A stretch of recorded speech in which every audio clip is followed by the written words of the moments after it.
Hello दोस्तों, मेरा नाम हिमांशु गौतम है। एक बार फिर से आपका स्वागत है आपके अपने इस YouTube चैनल पर। दोस्तों, कल मैंने एक वीडियो शेयर किया था आपको इंग्लिश स्ट्रेटेजी के बारे में, जिसमें मैंने आपको बताया था कि चाहे आप CGL 2024 मेंस की तैयारी कर रहे हैं या फिर आने वाले किसी SSC के और एग्जाम की तैयारी कर रहे हैं जिसमें इंग्लिश आती है, तो आपका माइंडसेट क्या होना चाहिए इंग्लिश के लिए और किस तरीके से आपको आगे बढ़ना चाहिए, मैंने इस बारे में बात की थी। तो भाई मैं आज भी इस बात को जिम्मेदारी से कह रहा हूं कि आप चाहे से एक महीने इस चीज को ट्राई करके देख लो। ठीक है, मैंने ये तो बताया था आपको कि डेली आपको 4 से 5 इंग्लिश के सेक्शनल क्विज देने हैं। ठीक है, और एक महीने तक आप देख ट्राई करो। ठीक है, मैं आज भी आप इस बात को कह रहा हूं कि आप जब भी वीडियो देख रहे हो इसके बाद आप 3 से 4 इंग्लिश के सेक्शनल क्विज लगाना। ठीक है, उनका स्क्रीनशॉट लेके रखना कि आपका कितना स्कोर आया, और एक महीने इस चीज को डेली फॉलो करना। चाहे दिवाली का दिन हो, चाहे किसी की शादी हो या आपको कोई निजी काम हो, एक महीना डेली 4 से 5 आपको सेक्शन क्विज लगाने हैं। और एक महीने बाद 1 दिसंबर को फिर से आप मतलब सेक्शन क्विज लगाना और स्क्रीनशॉट लेना।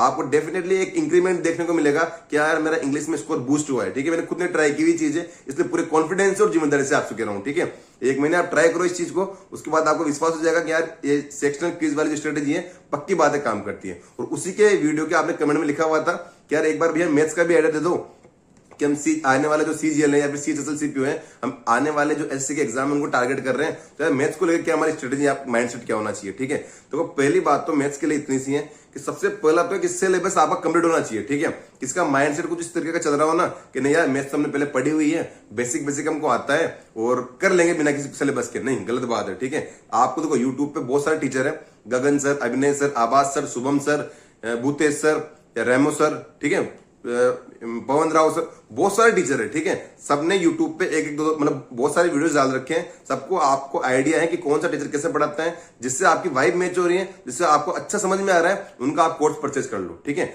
जरूरी कोर्स परचेज करना, तो आप वो कोर्स परचेज कर लो। ठीक है, उसके बाद अपने नोट्स तैयार करो, बहुत शानदार। हो सकता है आपको 6 महीने, 7 महीने, 8 महीने, 5 महीने, आपकी स्पीड कैसी है उस चीज पर डिपेंड करता है। ठीक है, तो आपके शानदार नोट्स तैयार हो जाएंगे। वो सबसे इंपॉर्टेंट चीज है मैथ्स के लिए। एक बार आपका मैथ्स का सिलेबस कंप्लीट हुआ, उसके बाद आपके शानदार नोट्स आपके पास होंगे।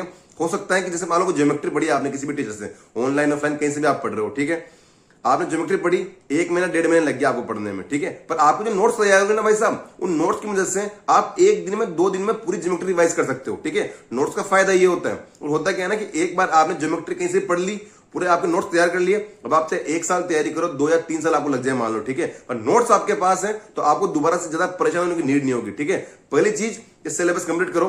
कौन से टीचर से करना है, यूट्यूब पे लगभग सभी टीचर्स की वीडियो अवेलेबल है, जो आपको पसंद है, जिससे आपकी वाइब ट्यून मतलब मैच हो रही है, इनका समझ में आ रहा है मुझे अच्छे से, तो उनका आप सिलेबस कंप्लीट कर लो। 1000-2000 के रेंज में सबका आता है, जो कंटेंट है ना 1000-2000 में सबका सिलेबस मिल जाता है आपको। ठीक है, तो वो सबसे ज्यादा इंपॉर्टेंट है। जब आपके कंटेंट रेडी हो जाएगा ना आपका कि रेडी है, उसके बाद आपको प्रीवियस ईयर क्वेश्चन की प्रैक्टिस करनी है। ठीक है, प्रीवियस ईयर क्वेश्चन कितनी इंपॉर्टेंट है, एक बार के लिए ना टेलीग्राम पर सबकी पीडीएफ अवेलेबल है। ठीक है, 2022 की आप प्रीवियस कोई भी एक महीने का एक सेट उठा के देखो आप, जो आपके 2022 फ्री में आया था। ठीक है, एक बार 2023 का उठा के देखो और एक बार 2024 का उठा के देखो। ठीक है, आपको इतना कोई अंतर दिखेगा ही नहीं।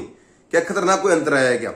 22 वाले जो क्वेश्चन थे वो 23 में, वही चीजें 23 में आई है और वही चीज 24 में आई है। ठीक है, ज्यादा कोई मैथ्स में 5-6 सालों से कोई चेंज हुआ नहीं है। ठीक है, किरण की बुक आती है प्रीवियस ईयर वाली, इसमें पिछले 5 सालों के आपको प्रीवियस ईयर क्वेश्चन मिल जाएंगे, जो एसएससी में लगातार आ रहे हैं, CGL में ही नहीं, CHSL में भी और CPO में भी। ठीक है, और इनके आपको डिटेल सोल्यूशन और जो शॉर्ट सोल्यूशन है वो भी आपको वहां पे मिल जाएंगे। तो आप उससे क्या कर सकते हो ना कि जैसे अभी आपका किसी भी टीचर से आपने पढ़ना शुरू किया, वहां चल रहा है टाइम एंड वर्क। ठीक है, आज आपका टाइम एंड वर्क कंप्लीट हो गया, अब आपकी जिम्मेदारी है कि अगले 10 से 15 दिन में मुझे किसी भी हालत में जो 5 साल में टाइम एंड वर्क के क्वेश्चन आए किरण में अवेलेबल है, वहां चैप्टर वाइज और टाइप वाइज आपको क्वेश्चन मिल जाएंगे, तो वहां लाइन से अवेलेबल है। ठीक है, तो अब आपकी जिम्मेदारी है कि अगर आज मेरा टाइम एंड वर्क कंप्लीट हुआ तो मुझे अगले 10 से 15 दिन में भीतर में, ठीक है, किरण की बुक उठानी है और उससे 5 सालों के प्रीवियस क्वेश्चन खत्म करने हैं। ठीक है, उसके बाद आपका अगला कोई टॉपिक कंप्लीट हो जाएगा, वो टॉपिक कंप्लीट होते ही फिर आपको अगले 10 से 15 दिन में उस टॉपिक के प्रीवियस ईयर खत्म करने हैं। ठीक है, ऐसे करते करते करते एक दिन ऐसा आएगा कि आपके पूरा कोर्स भी कंप्लीट हो जाएगा,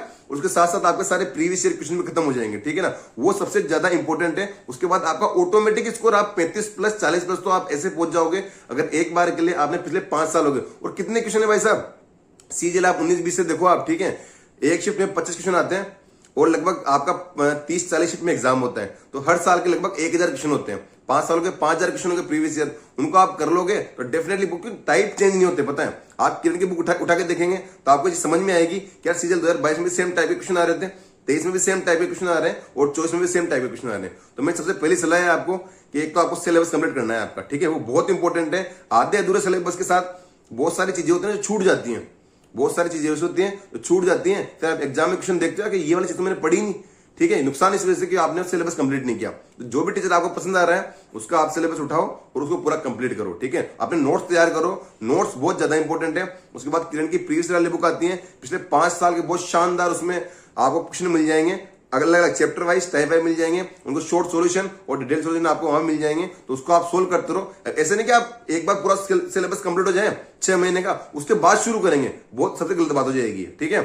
टाइम एंड वर्क आज कंप्लीट हुआ, अगले 10 दिन में इसके प्रीवियस ईयर 5 सालों के कितने क्वेश्चन आए होंगे, 50, 100, 200 क्वेश्चन होंगे, 10 दिन में आराम से खत्म कर सकते हो। फिर आपका टाइम स्पीड डिस्टेंस खत्म हुआ, उसके अगले 10 दिन में आपको इसके प्रीवियस ईयर लगा लिया आपने, ठीक है। इस तरीके से आप आगे बढ़ते रहेंगे तो डेफिनेटली आप, मैं गारंटी से कह रहा हूं, मैथ्स में काफी अच्छा स्कोर हो जाएगा आपका, ठीक है। जिस दिन आपका उधर सिलेबस खत्म हुआ उसके 10 दिन बाद आप लगभग मैथ्स के सारे प्रीवियस ईयर आप खत्म कर चुके होंगे, ठीक है। तो आपका स्कोर जिस टाइम सिलेबस खत्म होगा ना 35-40 पे, आप उस टाइम पहुंच जाओगे। उसके बाद आप मॉक प्रैक्टिस करते रहोगे, आपका स्कोर आसानी से 40-45 या 47-50 तक पहुंच जाएगा, आराम से मैथ्स में काम हो जाएगा, ठीक है। मैथ्स में शॉर्ट नोट्स और उनका चैप्टर जो आप शॉर्ट नोट्स बना रहे हो ना, वो बहुत ज्यादा इंपॉर्टेंट है। उनसे रिवीजन में आपकी आसानी हो जाती है और काफी अच्छा काम हो जाता है, ठीक है। किरण वाली बुक में ये भी कर रखा है कि जो भी चैप्टर शुरू होगा ना उसके पहले इनके फॉर्मूला दे रखे हैं कि इस चैप्टर से भाई ये फॉर्मूलाज हैं और इनसे क्वेश्चन बार बार रिपीट होते हैं, ठीक है। तो वो भी काफी अच्छी चीज है, इससे भी आपको बहुत हद तक फायदा हो जाता है। तो यही सलाह है आपको मेरी मैथ्स में, पहला सिलेबस कंप्लीट करो और उस सिलेबस के साथ साथ प्रीवियस ईयर क्वेश्चन कंप्लीट करते रहो, ठीक है। बहुत सौ को लगता है कि यार प्रीवियस ईयर अब तो क्या आएंगे, क्या रिपीट होंगे, तो एक बार के लिए आप सीधे 2022 का कोई सा भी एक्सरसाइज उठा लो, 2023 का कोई सा भी एक्सरसाइज उठा लो, 2024 का कोई सा भी एक्सरसाइज उठा लो, ठीक है। ऑटोमेटिक आपको चीज समझ में जाएगी क्या जो 22 वाली चीजें थी, देखो डेटा चेंज होता रहता है, ठीक है। 100 देके आपको कोई अमाउंट उन्होंने 100 दे दी और आपको कैलकुलेट करने को बोला, आप आसानी से कर लेंगे, पर वही आपको 95 दे दी तो आपको परेशानी हो जाती है, ठीक है। पर टाइप चेंज नहीं होता, नंबर चेंज होते रहते हैं, कैलकुलेशन इजी या हार्ड होती रहती है, पर जो टाइप है ना वो कभी भी चेंज नहीं होता। आप 22, 23, 24 उठा के देख लेना एक बार के लिए, मेरी बात पूरी तरह समझ में आ जाएगी। तो यही इंग्लिश के लिए था जो मैंने कल वाली वीडियो में बताया, और यही मैथ्स के लिए था, ठीक है। और इन चीजों को आप करके देखेंगे तो धीरे धीरे असर आना, मतलब दिखना शुरू होगा, ठीक है। कि आपके धीरे धीरे टॉपिक कंप्लीट हो रहे हैं। कोचिंग में टॉपिक कंप्लीट हुआ, 10 दिन में आपने प्रीवियस ईयर लगा लिए, फिर कोचिंग में कोई टॉपिक कंप्लीट हुआ, फिर आपने 10 दिन में प्रीवियस ईयर लगा लिए, ऑटोमेटिकली आपका शानदार स्कोर हो जाएगा। वो पता है मैथ्स में पता क्या होता है, जितने भी सिलेक्टेड लोग होता है ना उनका स्कोर देखो, जीके में 25-30 नंबर लेके आप सिलेक्शन ले सकते हो।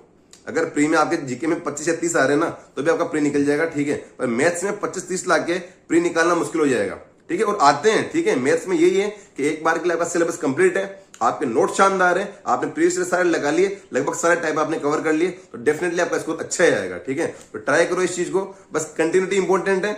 ऐसा नहीं कि एक टॉपिक कंप्लीट कर लिया फिर कोई आपने पढ़ाई बंद कर दिया, फिर चलो अगला टॉपिक 10 दिन 15-20 दिन बाद शुरू करेंगे, नहीं, ठीक है। लाइन से टॉपिक कंप्लीट करते रहो, मिक्स प्रैक्टिस करते रहो, क्वेश्चन लगाते रहो, टाइप वाइज भी चैप्टर वाइज भी किरण में आपको सब मिल जाते हैं।